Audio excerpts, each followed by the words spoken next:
Okay, this may be kind of a long podcast, probably over an hour. I don't know for sure yet. But there are 3 original stories, brand new stories that I've never done. And after that, I'm going to upload 2 or 3, 4, 5 stories from the What If It's True channel to help complete the merger of the Dixiecryptid channel and the What If It's True podcast. Over the next few weeks, I'll be dropping stories in that had originally been up on What If It's True. I've been through all this, but if anybody doesn't know, you think you've heard these before because you watched the other channel, then you'll know why. Thank you for joining the podcast. I really appreciate you. I think you're going to like this one. It's got some great stories in it. All right, here we go.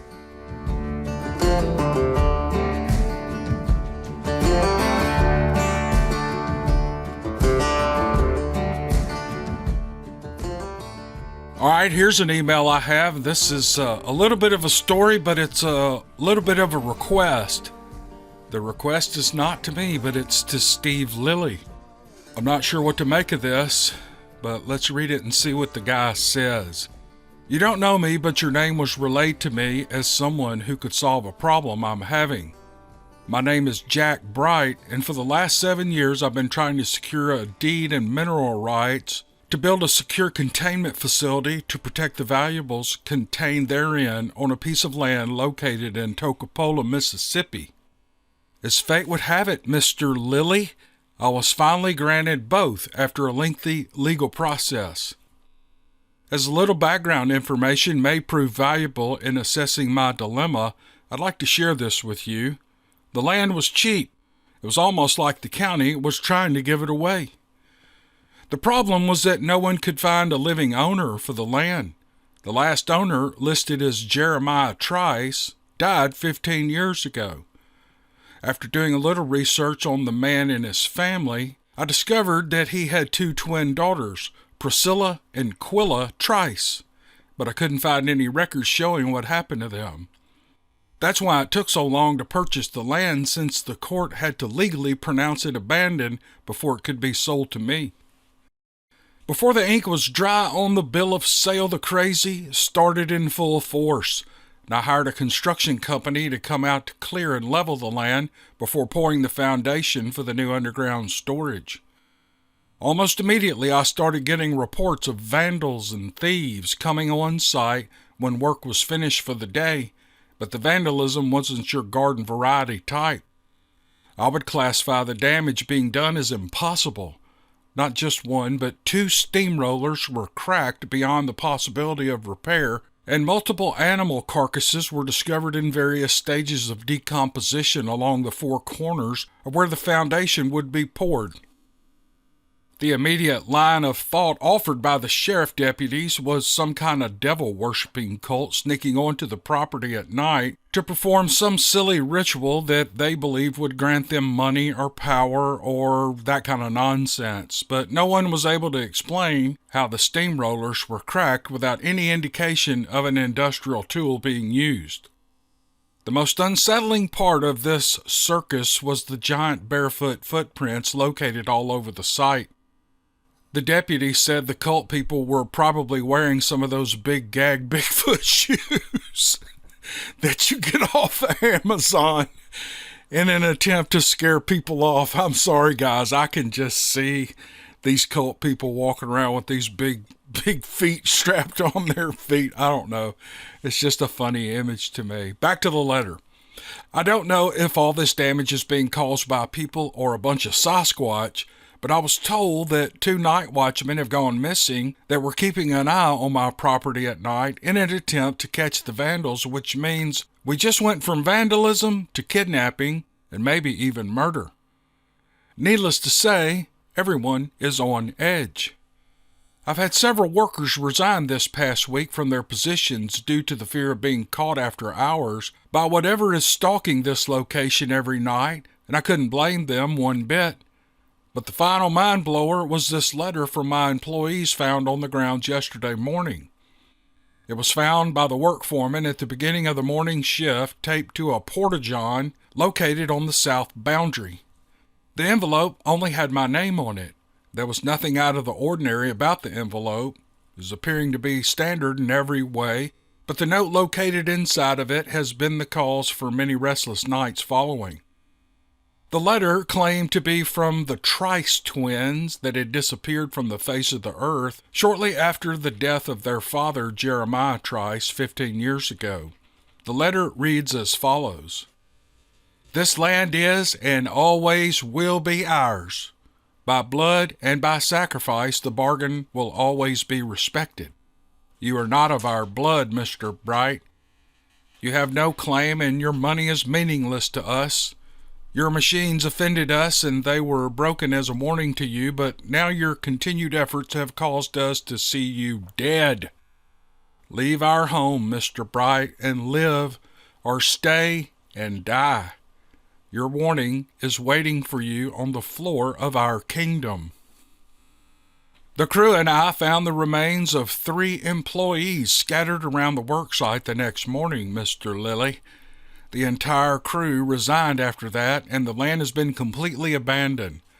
I need your help, sir. I'm willing to pay you well for this if you're willing to take the job, but I'd also like to know if the letter was really from the twins. Where have they been all this time? What did they mean about not being related to them through blood? And where the hell did those huge footprints come from? That's the end of his letter, and it sounds like a writing prompt to me, and it sounds like a good one. So, a Steve Lilly story in the future. Well, let me put it this way. I think Steve Lilly might be interested in taking this man up, depending on how much he's willing to pay. But I bet Steve will take a look at it. So, Mr. Bright, expect a correspondence from Steve Lilly in the near future. Thank you. This is an interesting story, and we've done several lost time events in people's lives where they encounter something odd and they lose hours, sometimes days of time, and this is what this is, and it's real interesting. I hope you enjoy it. I know it's a little stressful for the writer, but it's a good story. My story begins 20 years ago on a hot summer night in Georgia. My best friend Brandon and I were enjoying our summer break before 8th grade began in a few weeks. We had attended church with my uncle and his family that night, and I would love to say it was because we were young Christian youths looking for Jesus, but the truth is my buddy had a crush on my aunt's niece who would regularly attend church with them. Guilty. Done that before. The crush is what led to an event in my life I still can't explain or seem to get out of my mind, even 20 years later. The sun had just dipped below the hills when a familiar itch a young man feels struck my friend, and he decided that the 2 hours at church with my cousin just wasn't enough to scratch that itch. My family all lived close at that time, and it would only mean a short walk to the top of the hill up Green Road. So I agreed, despite being thoroughly aggravated at the prospect of sharing my friend with my cousin. We had only been on the road long enough to get 35 feet from the house when our attention was caught by a sudden appearance of a pair of lights at the edge of my yard. They were like 2 brilliant spotlights shining straight down into the Georgia pines at the edge of the wood line up the hill from where we stood. They were 30 feet or so above the treetops and seemingly coming from a single point before fanning out slightly to either side. If you've ever seen the Batman spotlight, it was similar, but instead of shining up into the sky, they were shining down. The odd thing is that the lights never penetrated the tree canopy. They stopped midair, about 10 feet above the treetops, and then created circles of light like the bat symbol. It was almost like there was a sheet of dirty glass between whatever was emitting the lights and the trees. The 2 lights did a sort of dance around one another, very slowly at first, but they quickly sped up to a point of a blur, and then they vanished. During the light show, the area was completely silent, and nothing seemed to move or make any sound. As I think on this now, it seems even more strange, because that summer we had a cicada hatch, and if you've ever heard them on warm nights, you know what I mean. So just like that, the lights were gone. The sound of the night returned with a collective gasp by my friend and I. The entire series of events only lasted 4 or 5 seconds. I know most people think they would flip out if something like that happened to them, but that isn't what happens at all. We just continued to walk up the hill when a thought came to me. I said, wait, man, we didn't hear anything before those lights came on. What if whatever that was is still there, I said. Well, this gave us the creeps, so we turned around to head back and tell my family. To our surprise, we were locked out of the house and no one would answer the front door, so we tried the back, and again there was no answer. We finally decided to try out my bedroom window and were able to get inside, but to our continued surprise, every light in the house was off and everyone was asleep. I checked the clock on the living room wall and it read 10 minutes past midnight. Now, I've read about this type of thing happening since then, where people are missing time. The time is just gone and that's all you're left with. While we were surprised at these events, we still never lost our composure or got excited or afraid, and we really didn't talk about it that much. I know that sounds odd and it feels odd too, but that's what it was like. We were calm and a little confused. We even went back to my window to stand out in the night air. And then the urge to pee hit me hard, and at that moment Brandon said, "Oh, dang man, I gotta pee too."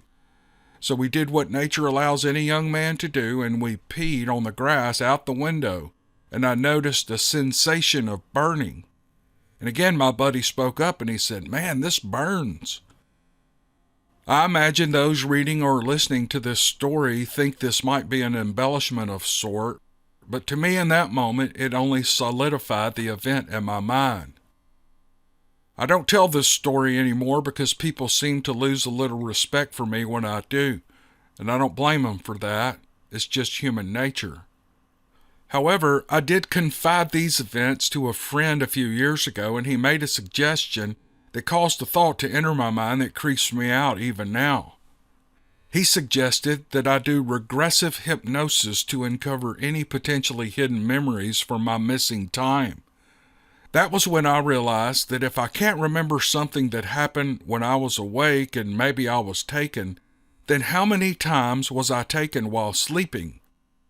Then what if I'm still being taken? And if I am, do I really want to walk around knowing about it?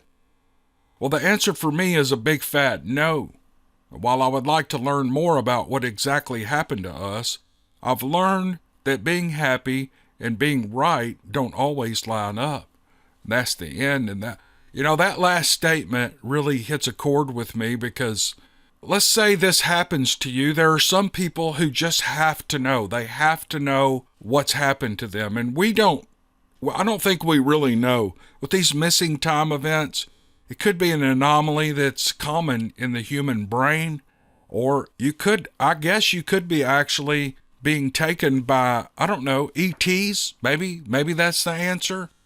But he says that he doesn't want to know. He's happy like he is. He's not injured in any way.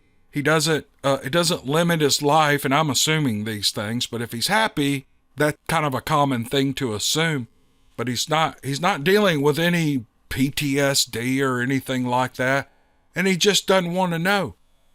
Me, on the other hand, I think I would want to know. I've actually been through hypnosis once. I had a guy in an office building that I worked in one time, and he was a hypnosis guy. He was a hypnotist, and he would hypnotize people to help them lose weight or to help them quit smoking, or I'm sure there's a number of things that people want to be hypnotized for. And apparently it helps a lot of people. It didn't help me. I went to try to quit smoking, and I've never quit smoking. I don't smoke but 2 or 3 cigarettes a day now. I have a couple in the morning with my coffee, but that's all I smoke. And I'll have a dip of Skull a couple of times a day, but that seems to satisfy my nicotine craving. And maybe that hypnosis helped, but I know it took 10 years after that for me to decide, man, I need to cut down on smoking these cigarettes. And so I did. And so hypnosis works for some people, it doesn't for others. I know that when he was hypnotizing me, I did go to sleep. And so maybe there was something going on in my subconscious while he had me so relaxed in that chair that maybe it just didn't get through to my brain, my subconscious, if that's what happens. But anyway, it's an interesting story, and these time loss stories are fascinating to me. So I thought I'd share it with you. I appreciate the writer sending it. Thank you.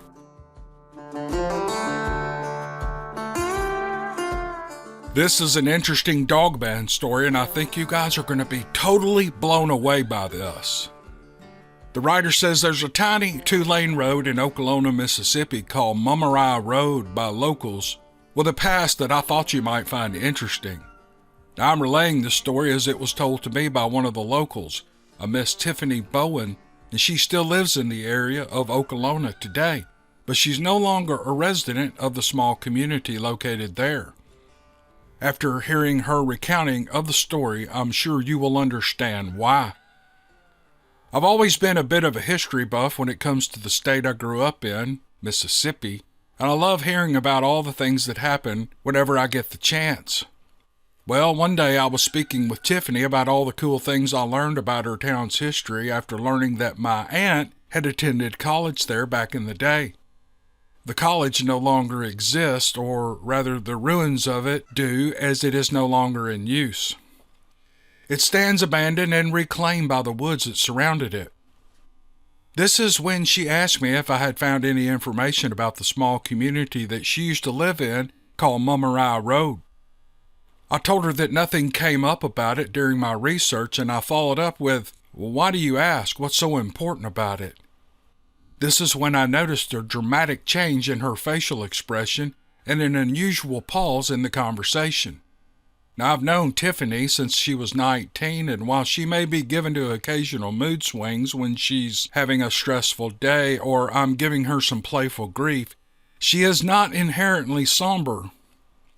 This is why I could tell that something was weighing heavily on her mind. I waited patiently for her to make the decision to either spill the beans and find some relief in sharing her burden with a friend, or hold on to the information and deal with it at her own leisure. A few seconds passed, and she decided to share the story with me. Tiffany is part of a family of 4 sisters and 3 brothers that lived on Mummerai Road when she was 8 years old, and says that one winter night the family were all tucked into bed sleeping peacefully when her youngest brother burst into their parents' room screaming and crying that a monster was peering into his bedroom from outside through his window. His outburst had the whole family in an instant uproar, and the mother gathered her children into the perceived safety of their bedroom while the father grabbed a shotgun and cautiously opened the front door to face whatever it was that had trespassed on the property.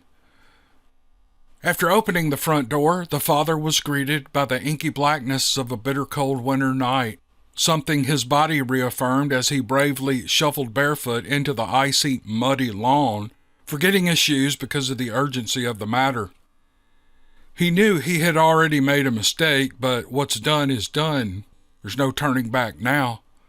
He started making his way around the house with his shotgun loaded and leading the way.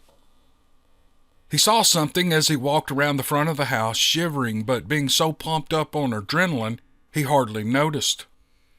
His family was at risk, and God help him, he meant to kill whoever this guy was and let the course decide his fate afterward. He had just started making his way around the back of the house when he finally saw an upright figure standing a foot away from the window of his son's bedroom. And that's when he knew he had the drop on this guy, and the last thing he was about to see would be the blast from a business end of his weapon. He moved like a man 10 years younger, carefully planning each footstep as quietly as possible until he closed the distance to 7 feet. The closer he got to the man, the more definition he was able to make out about him. He stood 5'9", had a slim frame but with a hunched posture. He thought the guy was dressed in all black, but after getting a little closer to him, he noticed that this man wasn't a man in any sense that he was aware of. The black clothes suddenly appeared to be a thick black fur, and the hunched posture appeared to be attributed to the 2 inverted knees he had, and heavy breathing that he thought belonged to a pervert getting his jollies at the expense of his children's dignity turned out to be the labored breathing of a curious dog man.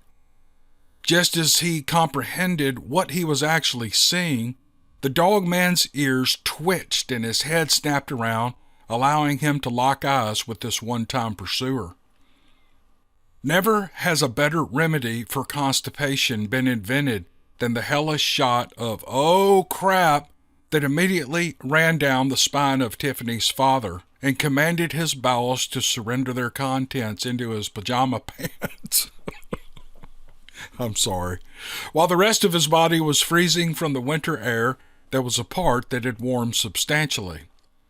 The body language from the dog man shifted from standing on two legs to him placing himself in an aggressive position on all fours and growling loud enough to make it clear that he wasn't giving a warning. The die was cast, and he intended to murder this man who was foolish enough to sneak up on him. That's when Tiffany's father managed to snap out of his shock and remembered the shotgun he was clutching in his hands. He raised the shotgun into position from his hip and pulled the trigger. The blast of the 12-gauge buckshot belched out its war cry for all the community to hear, rolling the creature backwards into the pine tree located behind it. Lights could be seen coming on in the neighbors' houses. Curtains were being pulled to the sides. Tiffany's father began running back to the front of his house and yelling for the help of neighbors and that he'd killed a werewolf. The men from the surrounding houses soon started filing out of their homes with rifles and handguns and bats in hand to offer aid to their friend. Tiffany's father hurried the men to the back of the house to show them what he'd killed, only to find that the dog man was no longer there. Under normal circumstances, this would have made Tiffany's father a source of ridicule. Old man Bowen had too much to drink and started shooting in ghosts. But the huge blood puddle streaming from the position he'd indicated where the creature fell and the broken foliage it left as a trail into the woods negated that from happening. Also, the cries from the rest of his family confirming that they all saw and corroborated his story made sure that this story would be told for a long time. And there is a Dogman story from Mississippi. I appreciate the writer for sending it. I have a feeling this is a fun story, but it could be true. It absolutely could be true, but it was a great story, and I really appreciate it. Thank you.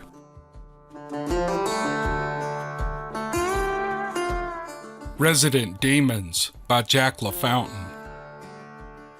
I was appointed as the pastor of the Ardmore Church of God in 1985.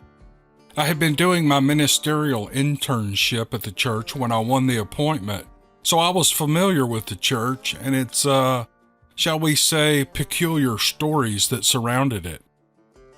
The pastor's residence was a 28-foot by 28-foot apartment attached to the north end of the church building, and that became home to me, my wife, and our 3 children.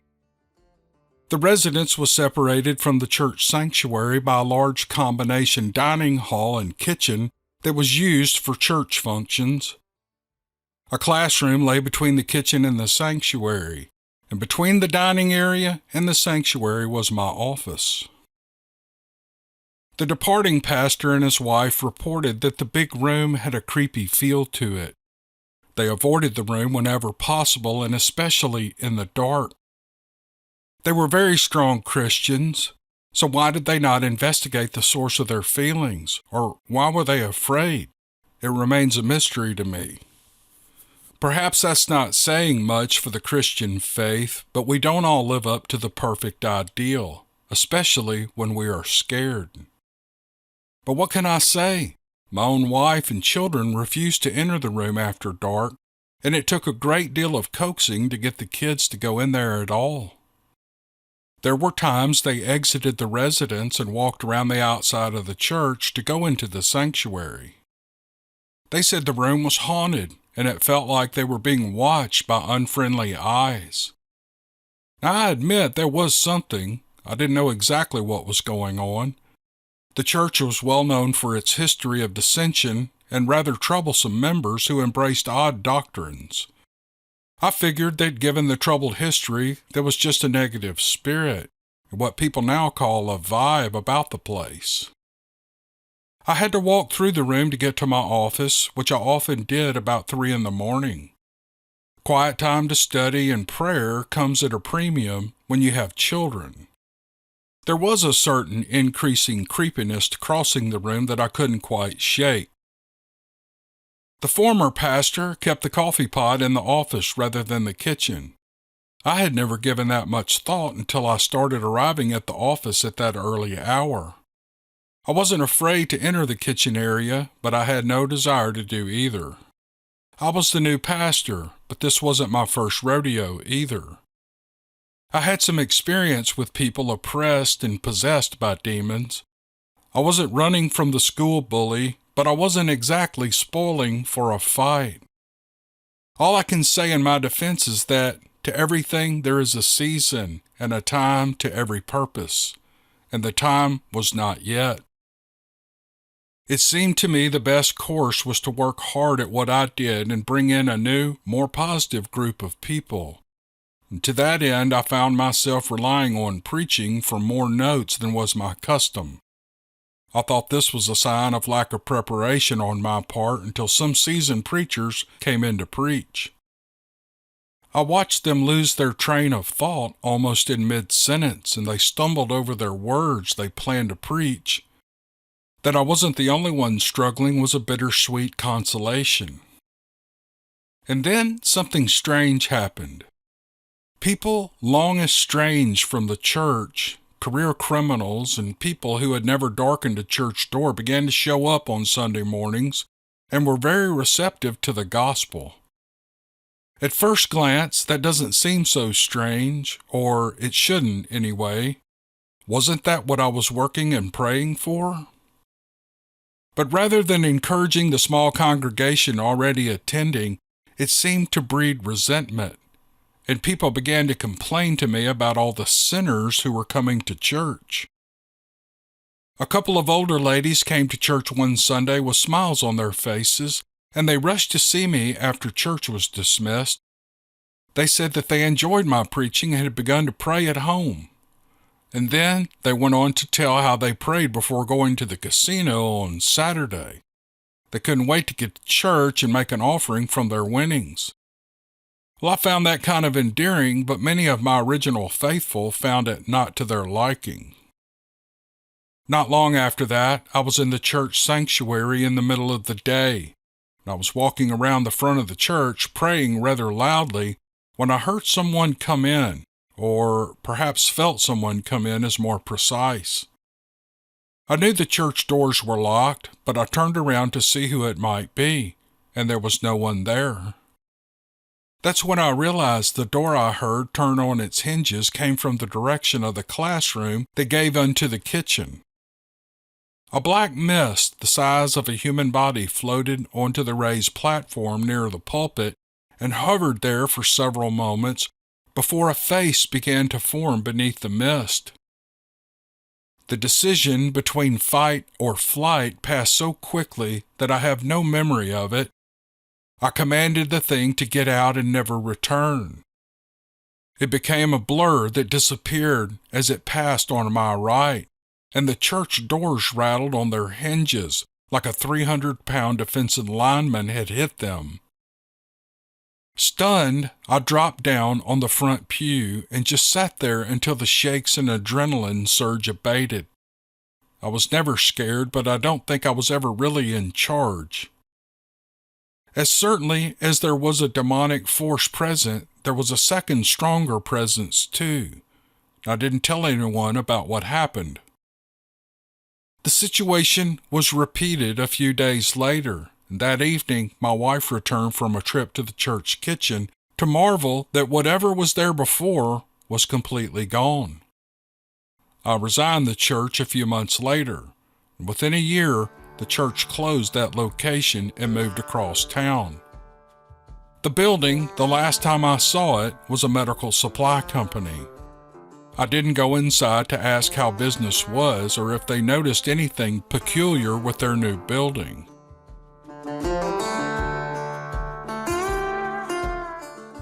The writer of this email also wants to be anonymous. The topic is Dogman or Werewolf, and he claims the story is true. Now, I need to set this up. This story is referring to another story I did on the Dixiecryptid YouTube podcast, and I can't find that video, but I remember the story vividly. And he is the brother of the man who was in the car who wrote the story. These two were brothers. They're traveling from, I think, Florida back to West Virginia, and they have an encounter with a dog man. So we've got two different viewpoints on this story. This is the brother of the man who sent the original story, just to kind of set it up for you. He writes, I've been reluctant to send this to you. I'm a private person, and the less people know about my private life, the better.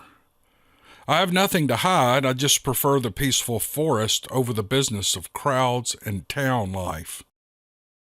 My brother, who sent you his recollection of the event I'm about to relate, is the exact opposite.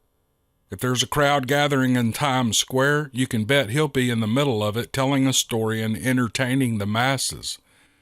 I think our different personalities and outlooks on life will become evident to anyone who compares the two versions of the story. As for me, I would rather remain anonymous. I will leave identifying details a bit blurred for anonymity's sake, and when my brother sent me his account for review, having already sent it to you, I was pretty upset to see how many identifying details he had included.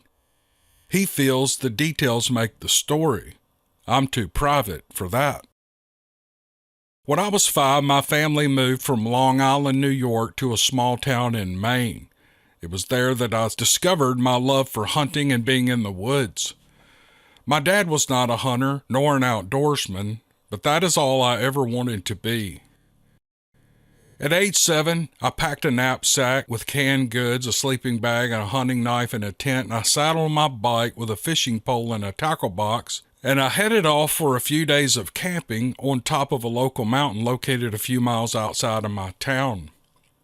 My wife never believed that story until my mother confirmed it, saying it was who he was and we couldn't stop him.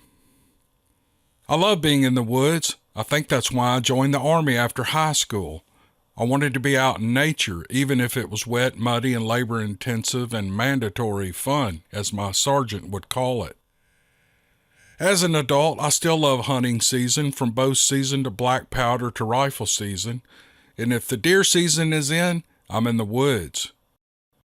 But nothing I have ever seen or heard would have prepared me for what I saw that night.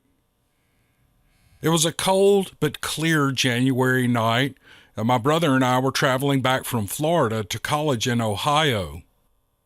We are 2 years apart, but I had spent 2 years in the Army after high school, so we were now classmates in college together.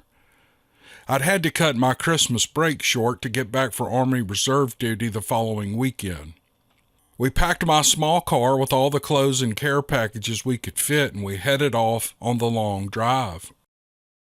We switched off driving whenever one of us would get tired, but neither of us truly slept while the other was driving.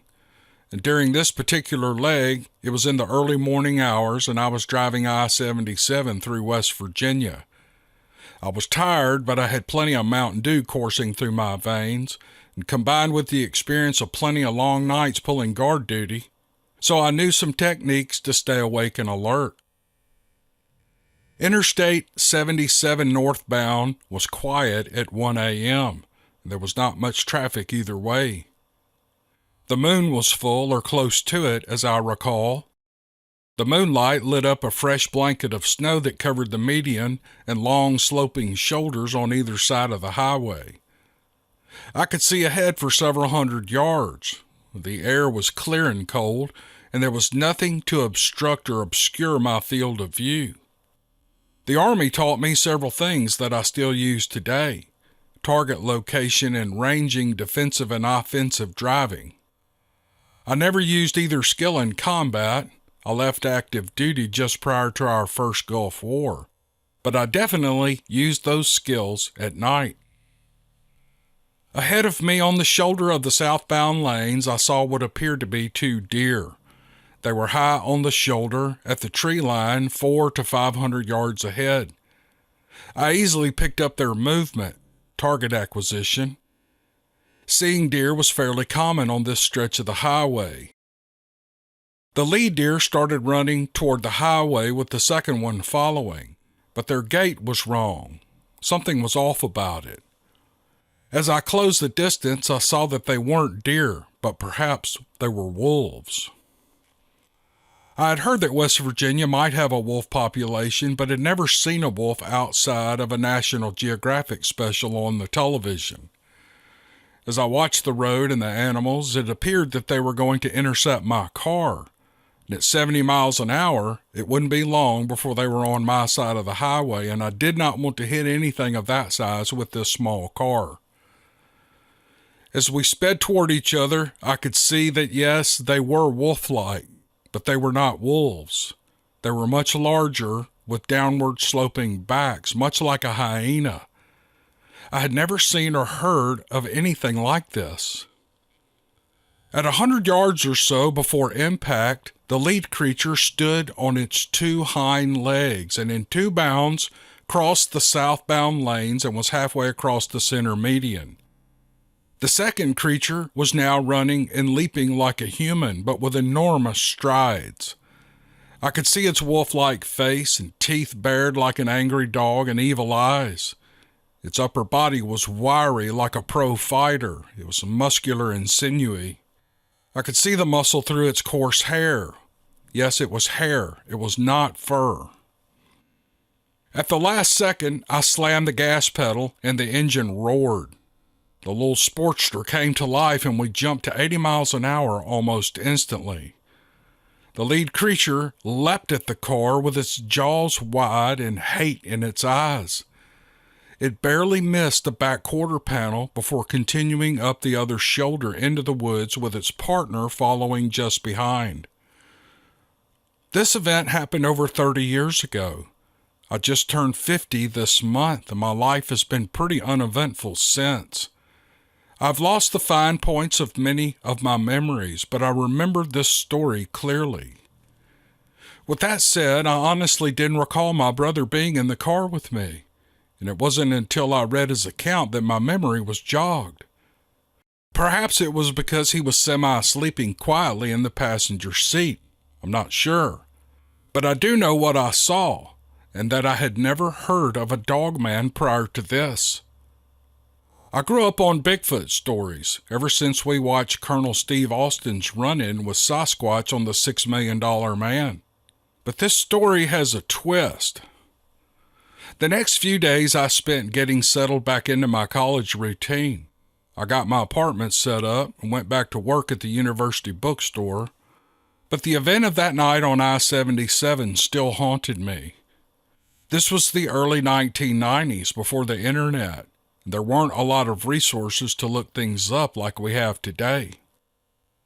The following weekend, I was at my Army Reserve drill weekend. Normally, I ate lunch outside the armory on a picnic table under a big oak tree with a few of my buddies. We would laugh and tell stories and lies and other things soldiers do to pass the time, but today it was cold and sleety in the Ohio Valley on a winter day, so we ate inside. As we ate, I told the story of my trip back to campus and the strange creatures I had seen. A few of the guys were ribbing me pretty hard about it, but that was okay. That's Army life. We teased the hell out of each other, but we'd lay our lives down for each other without a second thought.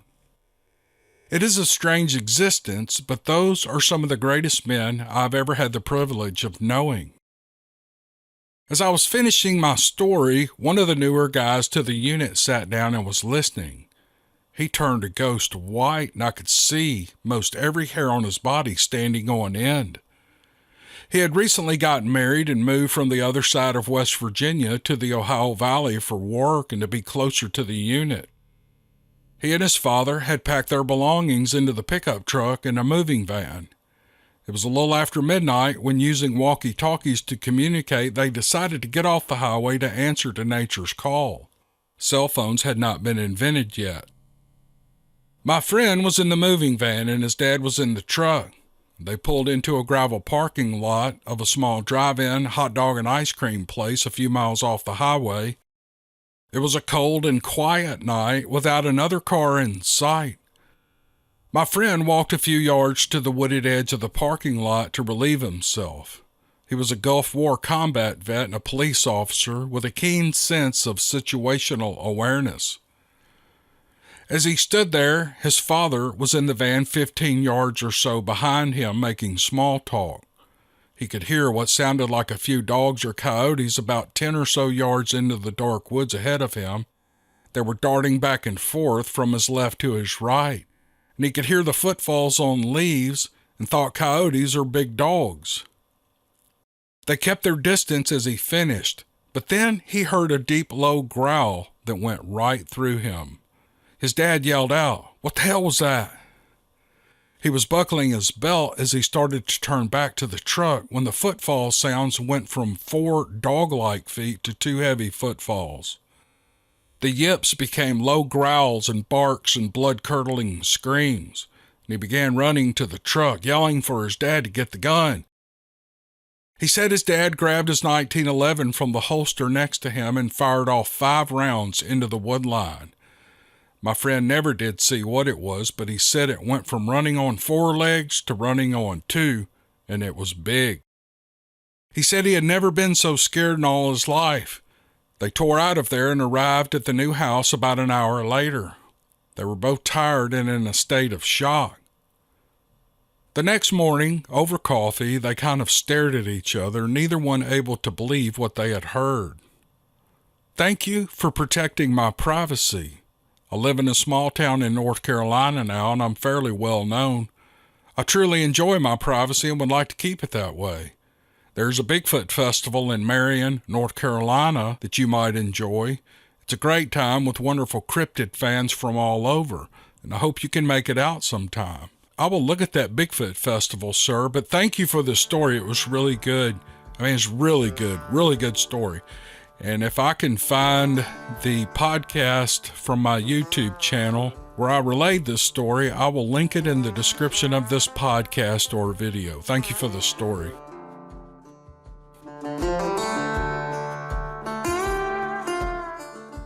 This is a story written by Robert. I won't give his last name because he didn't give me permission to do that. And I'm not sure how to classify this story. He claims the story is true. You're going to have to decide for yourself what you think this story is about, but it's pretty strange. He writes, "I'm from Southend in the United Kingdom. It's a resort town 35 miles east of London with a population of 200,000. 10 years ago, when I was 17, my twin sister and I went for a walk with a friend of ours one evening.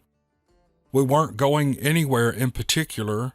It was one of those nights that are good for a walk, and we were restless.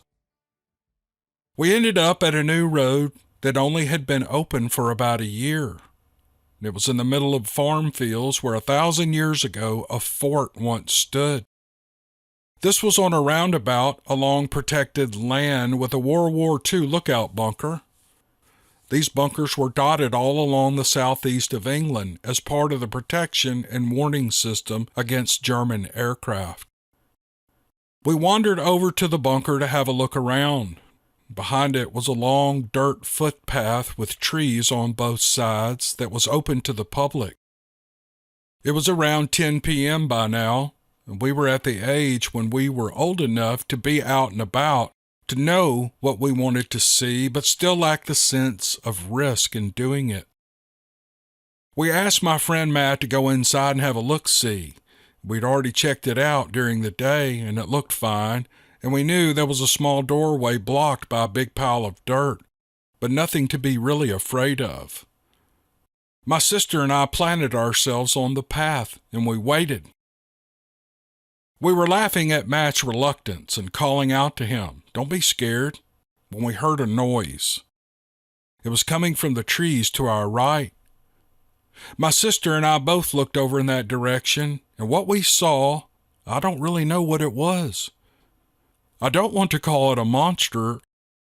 What we did see was two large red eyes coming at us very fast and making a lot of noise. We shouted for Matt to come on. Oh my God, run, run! But we didn't wait to see if he heard us. We both bolted back down the path to the road, and we ran as hard as we could for at least 2 minutes before I finally looked over my shoulder to make sure Matt was following us. He wasn't far behind, and whatever those red eyes belonged to, it was gone. I don't know what we saw. It could have been anything. I don't think it was human because those eyes were 7 or 8 feet off the ground. I'm just glad it didn't follow us. I'm not sure the following had any to do with the red eyes. Probably not. It's just that the two events happened so close together, maybe they're linked in my mind. About 2 weeks after the night that we saw those red eyes, I got up from a deep sleep to get some water. I happened to glance at my window and I saw a bright light. It was completely still and was 20 feet off the ground. It just stayed there for a full minute before it shot straight up into the air in a blink and was gone.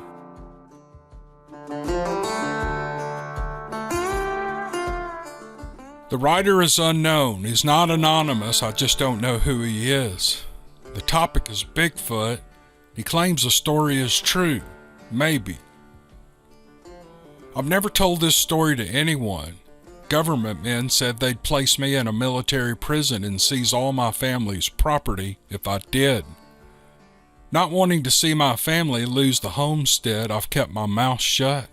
However, my doctor recently gave me a pretty sad outlook. It seems I only have a short time here left on Earth. The family no longer has any interest in the home place, so I figured it was time. I want to get this story out for all the world to hear. I was born in southeast Kentucky in 1964 to a newly married young couple. I actually think they married because Mama got pregnant with me. Not long after that, my father was drafted and sent off to Vietnam. Mama and me stayed with Pawpaw down at the head of the holler. Mama passed away while I was still in diapers, so the arrangement worked out fine with Pawpaw. Having a woman around to take over Mama's housework and cooking were just the ticket. My days were spent playing with my cousin Scott, who everyone calls Scooter. My father was the youngest of 7 brothers, and Scooter's daddy was the oldest. Even so, Scooter was a month younger than me. Being so close in age made us naturally close in all things. The years passed in a hazy daydream of woods and streams and rocky hillsides to explore and conquer without a care in the world. And then one hot July day, the year Scooter and I were set to start school, a couple of soldiers showed up at Pawpaw's door in their dress uniforms. I thought it was my dad. He'd been gone since before my memories were formed, so I couldn't have known that these men were not my father, but the bearers of bad news that my father wasn't ever coming home. We didn't even get to bury his body, just an empty pine box meant to represent him. I guess it was fitting. He'd been absent from my world and life, and now he was absent in death as well. School started, and it wasn't easy for me. I mourned never having known my dad more than I mourned his death, but Scooter was there for me and helped me get through it. And I was finally beginning to adjust and move forward when one day, as we were getting off the bus, Pawpaw was waiting for us at the stop. This was something he never did, and I could tell by the look on his face that he was worried. "Boy, I got some bad news for you," he said, looking right at me. "Your mama has run off." Apparently, she'd gotten Daddy's insurance check, packed her suitcase, and drove off in the old truck. I never saw her again. To this day, I don't know if she's alive or dead. I can't even remember what she or Daddy, either one, looked like. I guess that was the best thing that could have happened to me. There's no telling what my life would have been like with her. Pawpaw could have sent me to an orphanage, but he didn't. Instead, Scooter's mom and dad took me and raised me as their own. I quit calling them Uncle Rushaw and Aunt Annie, and I started calling them Mom and Dad. They were my parents, and they never treated me as anything less than a son.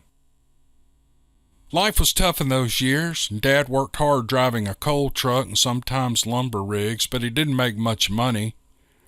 Scooter and me rarely got new clothes. We tended to wear our uncle's old clothes that were stored away at Pawpaw's. Our jeans were generally full of holes, almost never the right length, and always out of fashion. We took some ribbing for that, but a few bloody noses and black eyes soon taught the bullies that we were nothing they wanted to mess with. The next year was the first time that I remember Dad closing up all the windows and setting bars to hold them in place. For the next month and a half, we were not allowed to leave the yard. We had to use the chamber pot, or bucket, after dark instead of going to the outhouse. There was a well at the edge of the porch, but once everything fell, neither Scooter, me, nor our sisters were ever allowed to be out there. If we heard the coyotes howling, even Mom wouldn't go outside. Dad brought all the livestock into the lower pasture next to the house and moved all the chickens to the coop closest to the house as well. 6 weeks or so later, about the time it got to be Halloween, the coyotes would quit howling and things would go back to normal. This was the routine every year. Right after school started, Dad would spend a week locking down the house and moving livestock. All the neighbors did the same, all because of a pack of coyotes moving through the area. We would occasionally lose head of livestock or a dog wouldn't come home. There always seemed to be a tree limb that fell on the chicken coop that time of year, with a few hens coming up missing. One early mid-July morning, the year I turned 12, our oldest sister, Ella, came tearing down the road in her ragged old truck as hard as she could run it.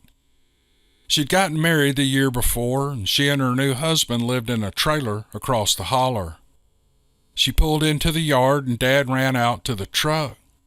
Minutes later, she was headed back down the road, and Dad was coming back up to the porch where me and Scooter were standing. Back then, Pawpaw was the only one in the holler with a phone, so this was the only means of communication we had. "Boys, get your guns and meet me at the truck," he told us. We'd both been given Stevens 410s for our 10th birthdays. It must have cost a fortune to get us both guns, and our birthdays being only a month apart, I can't imagine how much Mom and Dad did without to make that happen. But it's a tradition in our family, and Dad was never one to break with tradition. We listened as Dad explained to Mom that Ella's husband Bo had gone squirrel hunting last night and he didn't come home. It wasn't squirrel season, but back then hunting seasons were easy to overlook when one had an empty stomach. Ella couldn't come to the house last night because her truck had no headlights and she didn't dare walk it. She just sat and cried all night. We got our guns and we headed to Pawpaw's. When we arrived, our uncles were all there waiting for us, along with as many of our cousins who still lived in the area and were old enough to handle guns. All told, there were probably 30 of us. Everyone was carrying shotguns and had pistols strapped to their hips. Pawpaw walked over to Scooter and me and handed us 5 .45 long Colt cartridges to use instead of shotgun shells.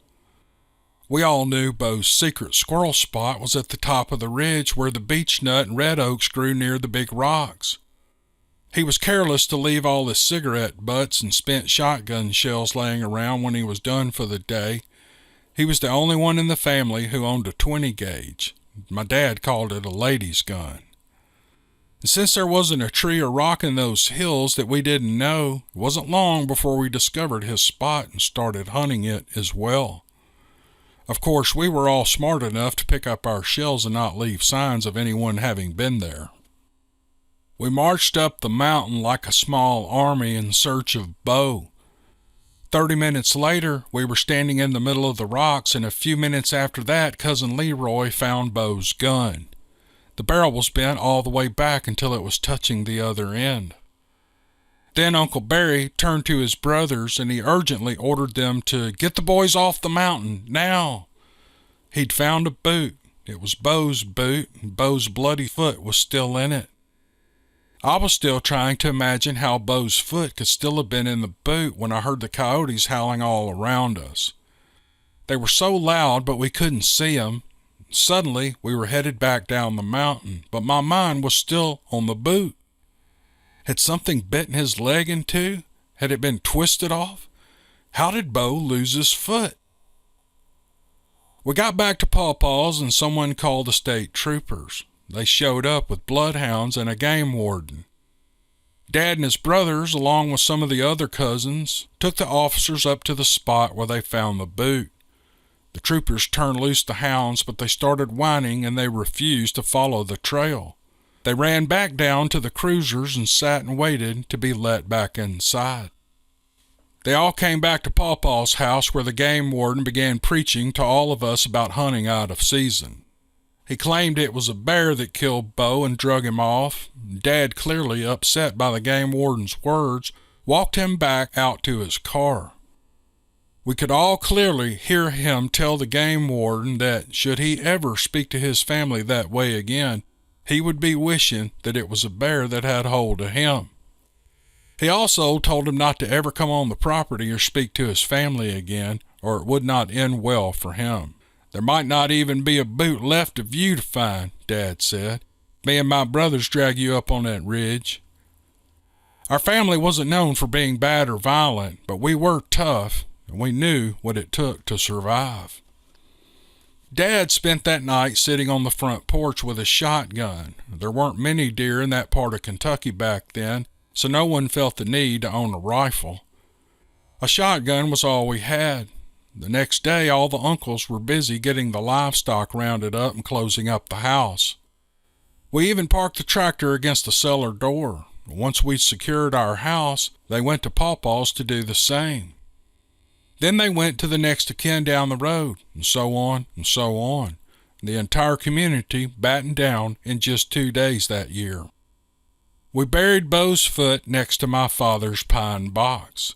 Ella moved in with Pawpaw. She never once went back to her trailer, not even for her clothes. She just started wearing Mama's clothes. That year we lost some cattle. We never found them alive or dead. And our neighbors and cousins lost animals as well. Uncle Barry's big German shepherd Goliath was found dead hanging about 20 feet up in a tree behind his barn. He was missing his legs and his head was twisted completely around with the spine broken in half. The poor dog's head was just hanging from the torso by its skin. At night, our house was pelted with rocks and sticks that kept us awake in our beds. Dad was so upset that the coyotes had come over a month early that year and that he had not been prepared for them. Kept asking himself what signs he had missed. The next year he was ready early, but the coyotes came back at their normal time. There seemed to be more of them, though. That was when he finally told me and Scooter the truth. It wasn't coyotes we'd been protecting ourselves from. It was boogers. Well, I had no idea what a booger was, so Dad tried his best to explain to us that boogers were part man and part beast. Every year since our ancestors came to the valley, the boogers would come through and kill either livestock or people. Our forefathers were some of the first settlers to venture through the Cumberland Gap, and no booger was going to run us off. It was their howls that we had heard at night when the windows were boarded up. They were the ones who threw the rocks and sticks at the house.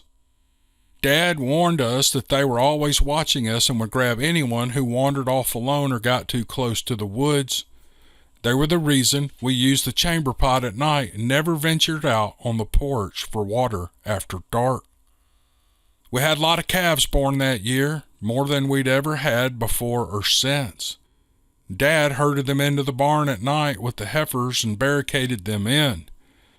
One night we awoke to what sounded like a train running through the building full of dry 2x4s. The next morning we discovered the barn doors completely ripped off of the building. 5 of the calves were missing, and one of the heifers lay dead in the barn. Her intestines were completely gone. The other cattle were huddled up next to the house or down at Pawpaw's. That was a rough year. We lost several more head of cattle before the boogers moved on. One of Pawpaw's bulls was killed. Its head had been torn off its body and dropped over 100 yards away, right in the middle of the road.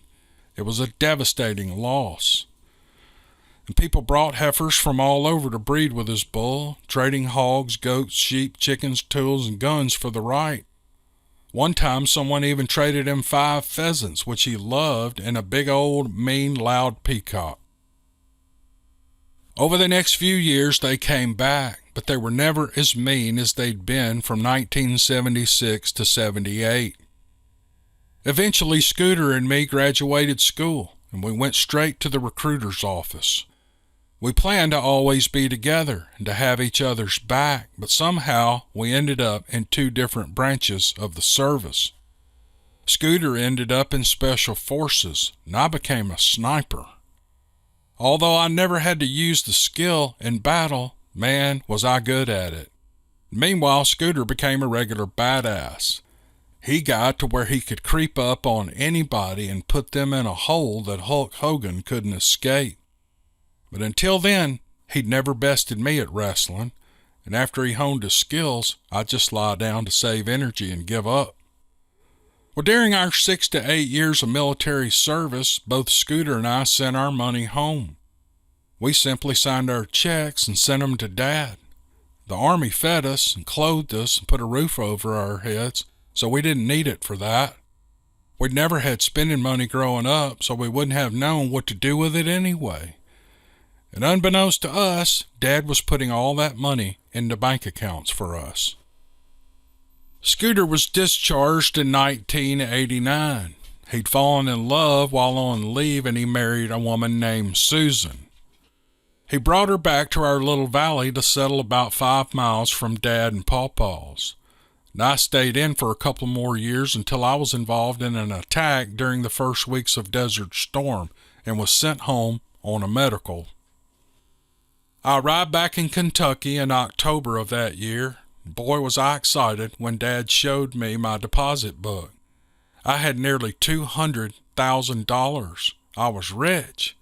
And by the end of the week, I'd purchased a brand new F-250 and a Yamaha 350 Big Bear. To my surprise, Scooter had the same quad. We decided right away that we'd hit the deer woods on opening day back at the family farm. We still had our stands there from when we were in high school, and the boogers would have been gone for over a month by then. That Saturday, 2 weeks before Thanksgiving, felt like it would never arrive. I had purchased a Browning 308 and picked up an Army surplus sniper scope for it. I must have looked over 100 of them before I found one that I liked. I had it sighted in within 5 shots, and I was ready to go. The day finally arrived, and I picked up Scooter at 4:30 a.m. We hit our quads in the middle of a big honeysuckle thicket and were slipping up the mountain before 5, and by 5:15 we were seated in our stands. We always set our stands within sight of each other. He liked a tall, straight white oak on the top of the ridge, and I much preferred a gnarled-looking twisted old tree on the flat about 150 to 200 yards away. The morning was so quiet we could hear a nut drop from a tree 100 yards away. Nothing was moving as we waited for the sun to rise sometime between 6:30 and 7. The calm was shattered all at once as a young buck barreled down the trail right at me at breakneck speed. It ran past my tree stand without slowing down just as night was beginning to fade into day. I glanced over to Scooter and saw a couple of does moving toward him. They were acting nervous, and they looked as though they'd been running for quite a while. They kept looking behind them as if they were being chased, so I followed their line of sight down to the flat where I could see movement in the shadows of the woods. I couldn't see them clearly, but I knew it was a troop of boogers, and we were in the middle of their hunt. I turned to yell to Scooter, "Let's get out of here!" But before I could get the words out, he shot, and I saw a big doe fall to the ground. He hadn't even moved yet when I saw something huge moving in on him from his blind side. This thing was tall enough to reach up and pull Scooter out of the stand. That stand was 15 feet off the ground. There was no time to yell. I simply pulled the Browning up, put my crosshairs on the creature's neck, where the base of the skull should be, but there was no neck. I prided myself on always taking neck shots in training. I knew that shot would bring down anything and everything without so much as a twitch. I had to look for the next kill shot at the temple right behind the eye. I knew if I went center mass, I might not take out enough vital organs to keep the beast from reaching Scooter before dying.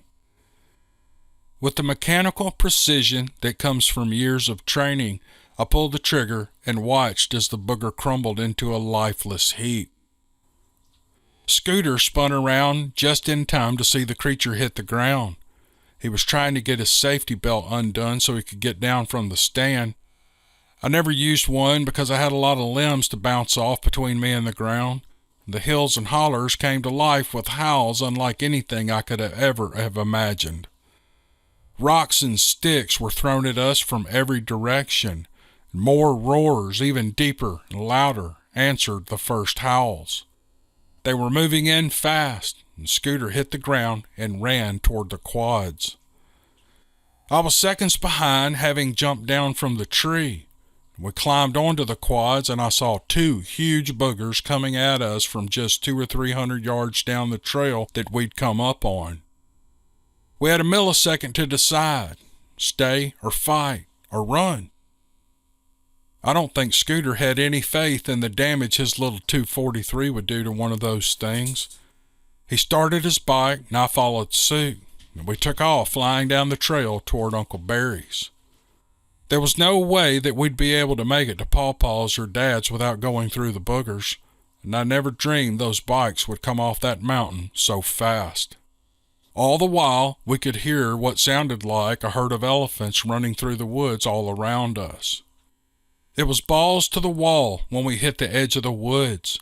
Richard Petty and A.J. Foyt running shine and being chased by revenuers would have had a hard time catching up with us. Our lives depended on how fast we could make those bikes go. Uncle Barry was already at the fence with his rifle in hand. He raised his rifle and he shot past us. As we reached him, he yelled, "Get in the house!" And I noticed that his house was all boarded up and his livestock were in the corral. That's when I realized the boogers had come late that year and we hadn't known about it.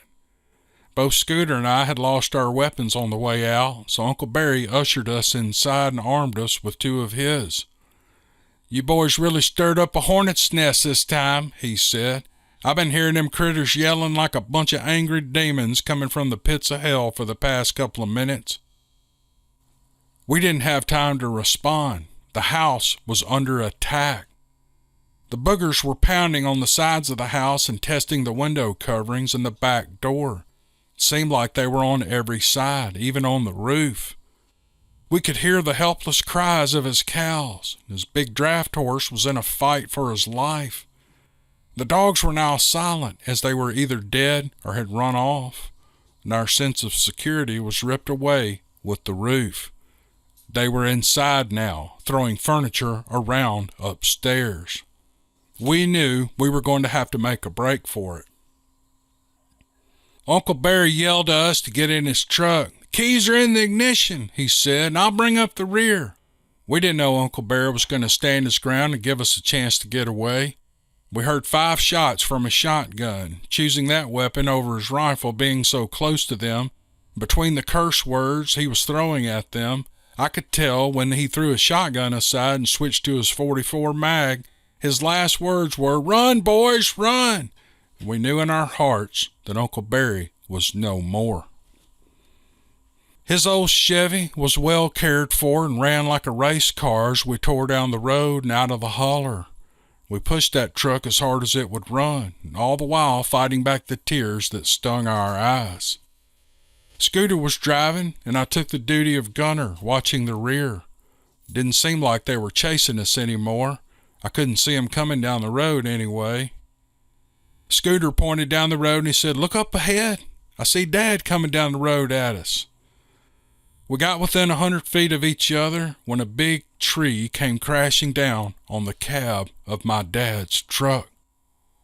We could only hope that he'd managed to get down in the seat far enough to survive the hit. We hadn't even come to a stop when something hit the side of our truck, sending it rolling off the side of the road and down into the creek. The truck came to a stop on its top, and I had no idea how many times we'd rolled, but everything was thrown about in the cab. For the first time in my life, I'd lost my grip on my rifle. I looked over to see if Scooter was okay, but he wasn't in the truck. A sudden, violent slam against the undercarriage, which was now the top, sent blood rushing down over the side window next to my face. The Scooter's lifeless body was thrown 20 feet or more to the other side of the creek. His head, unattached, rolled down the creek bank in front of the truck, and my heart fell into my stomach. My brother, my best friend, he was dead. I felt a hand bigger than anything I'd ever seen grab my leg and pull at it through the door that had come open in the crash. I tried to reach over the seat for my uncle's rifle, but I couldn't get to it before the hand pulled my leg again, pulling me away from it. I was being pulled harder and harder as I held on to anything I could for dear life. I saw my life flash before my eyes in seconds, and I made my peace with God. I knew my life was over. This devil pulled and pulled at my leg again, just like I'm pulling your leg. This is not a true story. It's just for entertainment and fun. And this was written with no disrespect for anyone who has had an encounter with one of these creatures or hopes to. I simply wrote it as a story with a hope that some people will enjoy a little bit of tomfoolery. Thank you for joining me on this podcast. Remember, on Thursday, October 20, we will launch the full audio book, codenamed Wild Hunt, Curse of the Wendigo. It'll be a 6-part series, 1 part dropping each day after Thursday, October 20. Hope you enjoy a full audio book. Thank you for watching, and we'll see you on the next one. Thanks.